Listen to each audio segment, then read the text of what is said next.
시편 119편 97절로 100절입니다.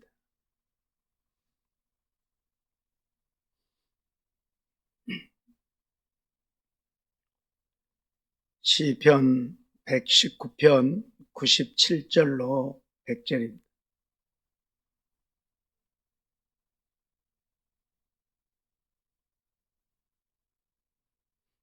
시편 119편 97절로 100절 찾았으면 우리 같이 보도록 하겠습니다.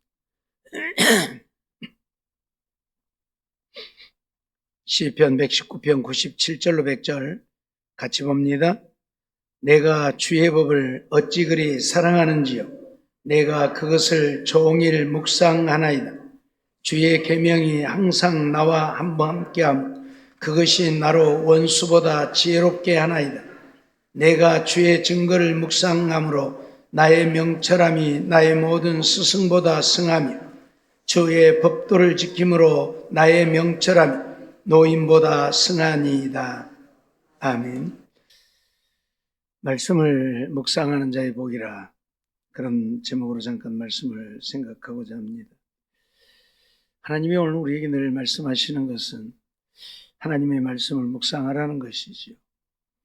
묵상하라고 하는 것은 늘 말씀드렸던 것처럼 말씀을 되새기고 또 되새기라고 하는 말씀이지요.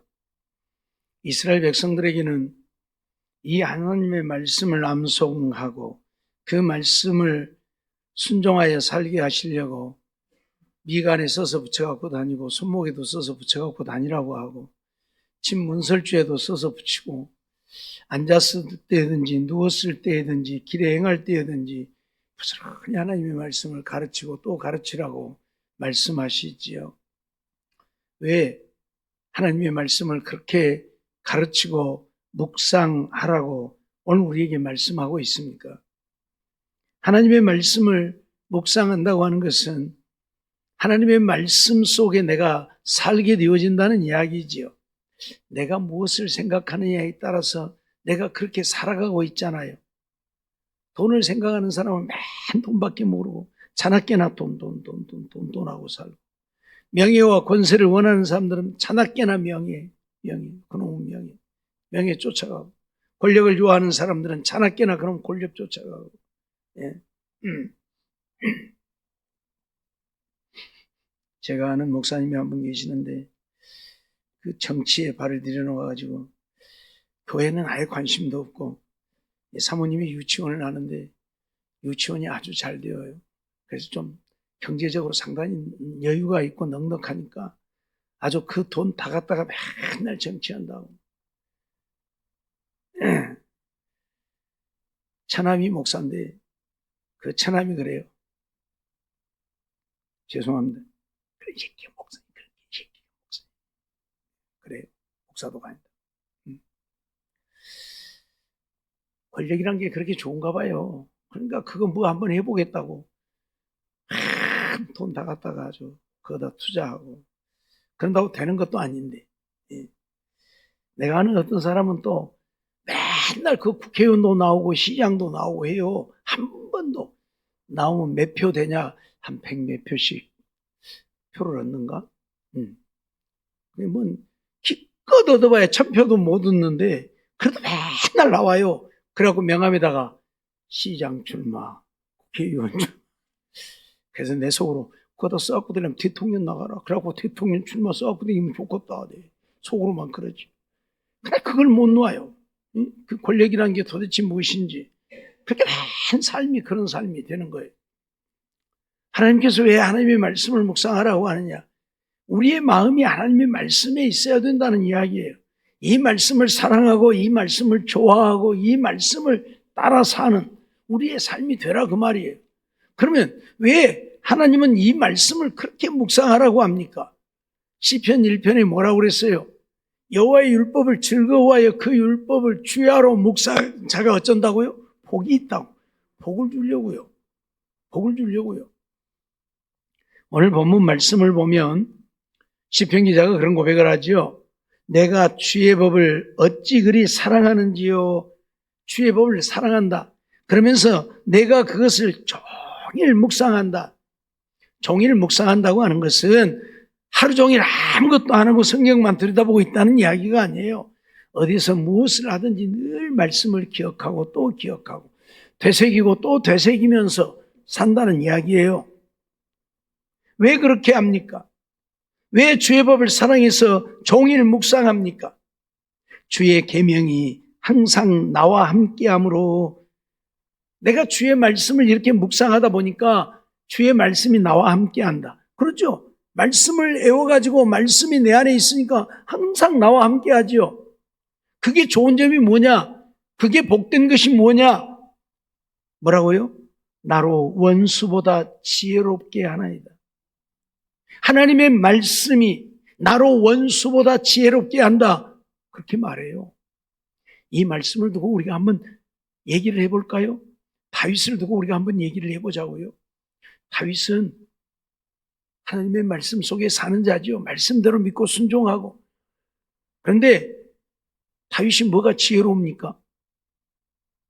맨날 사울에게 쫓겨다니는데. 그러죠? 정말 지혜로우면 어떻게 해야 돼? 사울에게 안 쫓겨다녀야 지혜로운 거예요. 정말 지혜로우면 어떻게 해야 돼? 같은 동굴 속에 안 들어가야 되는 거예요. 그래야 지혜로운 거지. 같은 들에 있지 않아야 돼. 사울이 어디 올 줄 알고 내가 저리 가야 지혜로운 거지. 아니 어디 올 줄도 모르고 거기 있다가 사울에게 포위당하면서 뭐가 지혜롭다고 그래요? 그렇죠? 지혜로운 거 아니죠? 예? 그런데 왜 다윗이 지혜로운 자예요? 왜 원수보다 지혜로운 자예요? 하나님의 말씀대로 순종하니까 누가? 하나님이 막아주시잖아요. 하나님이 대적을 멸해주시잖아요. 그러죠? 오늘 우리가 알아야 되는 것은 지금 시편 기자가 원수보다 지혜롭게 한다고 하는 말은 내가 그보다 뛰어난 지혜를 갖게 된다는 이야기가 아니고 내가 하나님의 말씀을 묵상하고 하나님의 말씀이 나와 함께 하니까 하나님이 내 삶을 책임져 주신다는 얘기. 그러니까 원수가 나를 헤아려 할지라도 원수의 목전에서 내게 상을 베푸시고 사망의 음침한 골짜기에 있어도 아니 지혜로우면 사망의 골짜기 안 가야지. 무슨 사망의 골짜기 가서 있으면서 지혜롭다고 그래요. 그런데 어쩐다? 사망의 음침한 골짜기에서도 하나님이 지키시고 보호해 주시다. 그러니까 원수보다 뛰어나죠. 그러니까 원수보다 지혜로운 거죠. 무슨 말인지 이해가 됩니까? 그 다음 말씀 보니까 내가 주의 증거를 묵상함으로 나의 명철함이 나의 모든 스승보다 승하다. 그렇게 말하죠. 내가 주의 증거를 묵상함으로 하나님의 말씀을 되새기고 또 되새기면서 하나님 말씀 속에 사니 그 말씀이 나의 모든 스승보다 승하게 한다. 그러면 다윗이 정말 모든 스승보다 더 뛰어난 지혜가 있는 자가 되어진 것을 말하는 것입니까? 아니죠. 어떤 스승도 자기를 이길 수 없다는 이야기, 자기를 당할 수 없다는 얘기. 왜? 하나님이 함께 하신, 하나님이 지키시고 보호하시니까요. 그걸 얘기해요. 보세요. 다윗이 전쟁에 무엇을 합니까? 전쟁의 전작은 모르는 사람이 다윗이에요. 그런데 골리앗 넘어뜨렸어요? 안 넘어뜨렸어요? 넘어뜨렸잖아요. 이기게 하시죠. 그러니까 승한 것이죠. 원수보다도 승하고 스승보다 아니 이스라엘의 모든 군사들이 전쟁에 뛰어난 전술에 뛰어난 군사들도 블레셋을 못 이기잖아요. 그리고 블레셋 앞에 벌벌 떨잖아요. 근데 다윗은 어째요? 전술의 전자도 모르는 사람이 전쟁에 나가고 골리앗 목을 베잖아요. 블레셋이 벌벌 떨며 도망가잖아요. 그러면 모든 스승보다 지혜로운 거 아니에요? 그걸 두고 하는 이야기예요. 막 지혜가 뛰어나갖고 그냥 스승들보다 위에 있고 그걸 말하는 게 아니에요. 내가 하나님의 말씀을 묵상하고 하나님의 말씀이 나와 함께 하니까 하나님이 나를 지키시고 보호하시고 은혜 베푸시고 그래서 모든 것들을 이기게 하신다는 이야기예요. 그게 바로 승함이에요. 뛰어남이에요. 무슨 말인지 이해가 됩니까? 우리가 하나님의 말씀을 묵상하면 이런 복을 누리고 산다고 지금 시편 기자는 우리에게 증거를 하고 있는 거예요. 그리고 100절에 보면 주의 법도를 지킴으로 나의 명철함이 노인보다 승하니이다. 내 명철이 노인보다 더 뛰어나다. 아니 아직 어린 소년이 무슨 노인보다 뛰어납니까? 말이 안 되는 얘기. 노인이라고 하는 것은 인생을 많이 살았다는 이야기고 많은 것들을 경험했다는 이야기잖아요. 누가 그 경험을 따라갑니까? 못 따라가잖아요. 예? 나이 많은 어른의 지혜는 누구도 따라갈 수 없는 거예요. 근데 무슨 소년이 노인보다 더 뛰어나다고 말을 해요. 그것은 하나님이 자기와 함께 하시니까 어떤 노인도 자기를 이기지 못하고 당하지 못한다는 이야기예요. 예?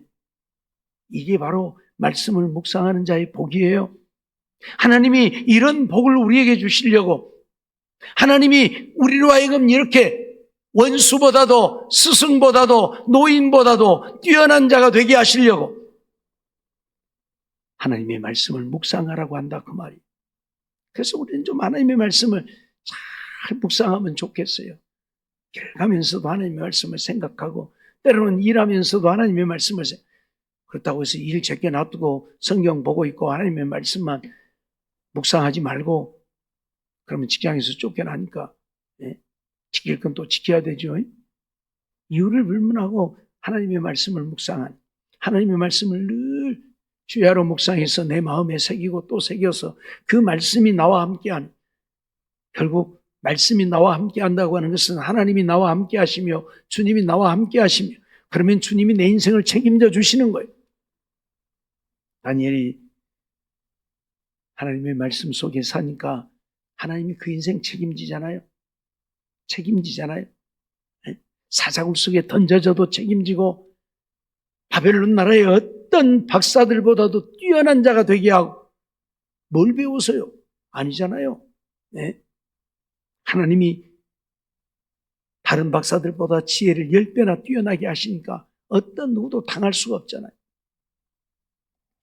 하나님의 말씀을 묵상하고 하나님 말씀 속에 사는 것이 얼마나 복이 되는가를 우리에게 가르치고 있는 말씀이에요. 그러니 오늘 우리는 세상 지식 가지고 세상 학문 가지고 이러쿵저러쿵 하려고 하지 말고 하나님 말씀 부지런히 묵상하고 이 말씀 지켜 행함으로 하나님이 나와 함께 하셔서 내 삶을 주관하고 인도하시는 내 갈 길을 밝히 비춰주시고 내 삶을 책임지심으로 믿음 안에 승리하며 형통한 삶이 되어서 하나님의 영광 온 땅에 드러내고 사는 우리 모두의 삶이 되어지기를 주의 이름으로 축원합니다. 기도하겠습니다. 사랑과 은혜가 충만하신 하나님 감사합니다. 주의 말씀을 묵상하는 자가 복이 있다 말씀하셨사온데 오늘 시편 기자는 주의 말씀을 묵상할 때에 원수보다 뛰어나게 하고 스승보다 뛰어나게 하고 노인보다 뛰어나게 한다고 고백하고 있는데 그것은 내가 하나님의 말씀 속에 살 때에 하나님이 나와 함께 하시고 내 삶을 주관하시고 인도하시고 책임져 주시어서 원수도 이기게 하고 스승도 노인도 우리를 무시하지 못하고 이기지 못하고 우리가 저들을 능히 이기는 자가 되게 하신다는 사실을 우리에게 가르쳐주고 있으니 하나님의 말씀을 묵상하는 것이 얼마나 복 있는 것인가를 기억하면서 하나님의 말씀 주야로 묵상하고 사는 우리들 되어서 하나님을 기쁘시게 하고 하나님 말씀 속에 거함으로 하나님이 나와 동행하시고 내 인생을 책임져 주시는 그래서 험한 나그네 인생길이지만 하나님의 은혜로 날마다 승리하며 형통한 삶을 이루어가는 다윗과 같이 사망의 음침한 골짜기에서도 하나님이 지키시고 보호해 주시고 원수의 목전에서도 상을 베풀어 주시는 이 은혜를 누리고 사는 우리 모두가 되게 주시옵소서. 믿사옵고 예수님의 이름으로 감사하며 기도하옵나이다. 아멘.